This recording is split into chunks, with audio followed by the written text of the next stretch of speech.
Blank అయిపోయింది అధ్యక్ష. నిజం చెప్తున్నా, ప్రజల తాలూకా మైండ్ బ్లాంక్ అయిపోయింది అధ్యక్ష. ఎన్నికలప్పుడే ఎవరికి ఏం కావాలన్నా డబ్బులు లేకపోయినా పర్వాలేదు, సంపద సృష్టిస్తానని చెప్పారు అధ్యక్ష. సంపద సృష్టించి హామీలు అమలు చేస్తానన్నారు అధ్యక్ష. ఏదో అధ్యక్ష సంపద సృష్టి, ఎక్కడ సంపద సృష్టి? వీళ్ళు ప్రజలకు ఇచ్చిన హామీలు మాత్రం సంపద సృష్టి చేయలేదు అధ్యక్ష. ఆశ్చర్యం ఏంటంటే ప్రతి ఇంటికి వెళ్ళారు అధ్యక్ష, వాళ్ళ నంబర్ తీసుకున్నారు, వాళ్ళకి ఒక ఓటీపీ చెప్పారు, వాళ్ళకి ఒక మెసేజ్ చూపించారు అధ్యక్ష. మీ కుటుంబానికి ఈ పథకాలు వస్తాయి, ఇన్ని వేలు వస్తాయి, ఇన్ని లక్షలు మీ అకౌంట్ లో పడిపోతాయి జూన్ నుంచి అని చెప్పారు అధ్యక్ష.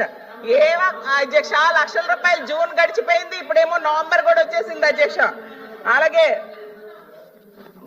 బాబు షూరిటీ భవిష్యత్ గ్యారంటీ అని బాండ్స్ పంచారు అధ్యక్ష. ఆ బాండ్స్ ఇప్పుడు ఏం చేసుకోవాలి అధ్యక్ష? వాళ్ళు అసలు ఆ బాండ్స్ కి